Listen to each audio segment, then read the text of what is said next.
My channel. கதை உச்சிக்கு ஏறப்போவது யார்? முதல் கட்டம், நட்பும் போட்டியும். ஒரு நேரத்தில் பசுமையான காட்டின் ஓரத்தில் பல்வேறு விலங்குகள் சந்தோஷமாக வாழ்ந்து வந்தன. அந்த காட்டில் நரி, முயல், ஆமை, மான், குரங்கு போன்ற விலங்குகள் இருந்தன.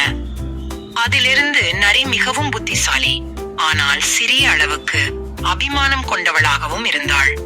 ஆமை மெதுவாக நடக்கக்கூடியவள் என்றாலும் மிகவும் பொறுமை கொண்டவளாகவும் சிந்தனையுடன் செயல்படுவாளாகவும் இருந்தாள். ஒரு நாள் காட்டில் உள்ள பெரிய மரத்தின் அடியில் விலங்குகள் ஒன்றாக கூடி விளையாடிக் கொண்டிருந்தன. அப்போது நரி கூறினாள், நம்மில் யார் வேகமாக ஒரு பெரிய மலையை ஏறி சிகரத்தை அடைய முடியும் என்று போட்டி போடலாமா? மற்ற விலங்குகள் ஆச்சரியத்துடன் மகிழ்ந்தன. முயல் ஒரே வார்த்தையில் ஒத்துக்கொண்டான், நான் சும்மா இருந்தாலும் என் வேகத்தை யாரும் வெல்ல முடியாது. அந்த நேரத்தில் ஆமை மெதுவாக அருகில் வந்து, நானும் போட்டியில் பங்கேற்க விரும்புகிறேன் என்றாள். முயலும் நரியும் ஒரே சிரிப்புடன், நீயா? நீ 1 மணி நேரம் நடக்க வேண்டிய இடத்தை நாங்கள் 10 நிமிடத்தில் ஏறிவிடுவோம். ஆமையை ஏளனமாக பார்த்தார்கள். ஆனால் ஆமை நிதானமாக, நம்பிக்கையும் முயற்சியும் லட்சியம் இருந்தால் என்னால் முடியாது என்று யாரும் சொல்ல முடியாது என்றாள். இரண்டாம் கட்டம், தொடக்கமும் இடையூறுகளும். அடுத்த நாளில் அனைவரும் மலையின் அடிவாரத்தில் கூடியிருந்தனர். விலங்குகளின் தாய் ஒரு பழைய யானை போட்டியை தொடங்கச் செய்தாள். நீங்கள் அனைவரும் நேர்மையாக பங்கேற்க வேண்டும்.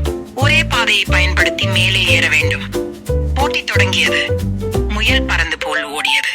நரி சுருட்டி ஓடினாள். குரங்குகள் கிளைகளின் வழியே மேலே சென்றனர். ஆனால் ஆமை மெதுவாக ஒரு அடியை ஒன்று வைக்கத் தொடங்கினாள். முயல் சில தூரம் சென்ற பிறகு ஓய்வெடுக்க ஒரு கல்லின் மீது அமர்ந்தது. நான் வேற யாரையும் எதிர்பார்க்க வேண்டிய அவசியமே இல்ல, இந்த ஆமை இன்னும் அடிவாரத்தில் தான் இருக்கிறாள் என்று சிரித்துவிட்டு தூங்கிவிட்டான்.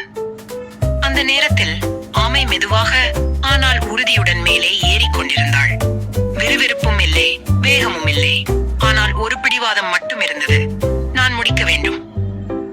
மூன்றாம் கட்டம், வெற்றி மற்றும் உண்மை. நரி பாதையில் ஒரு சின்ன வழியை தவறாக எடுத்தாள். ஒரு பெரிய புழுதியால் பாதை மாறியது. திசை தெரியாமல் அவள் சுற்றி கொண்டாள். குரங்கு கிளைகளில் பறந்தாலும் மேலே செல்லும் பாதை இல்லாததால் முந்தைய இடத்திற்கு திரும்ப வேண்டிய நிலை ஏற்பட்டது.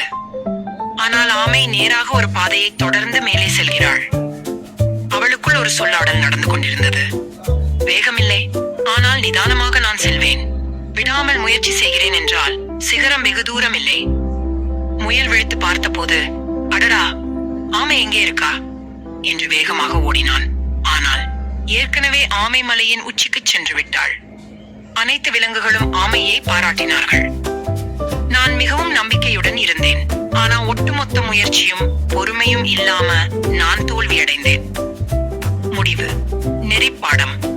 வெற்றிக்கு வேகம் மட்டும் போதாது, பொறுமை, முயற்சி, தன்னம்பிக்கை ஆகியவையும் அவசியம். எப்போதும் குறைவாகவே இருப்பவர்கள் கூட உயரங்களை அடையலாம், விடாமுயற்சி இருந்தால. ஸ்டோரி பிடிச்ச லைக் பண்ணுங்க, ஷேர் பண்ணுங்க, சப்ஸ்கிரைப் பண்ணுங்க, காமெண்ட் பண்ணுங்க.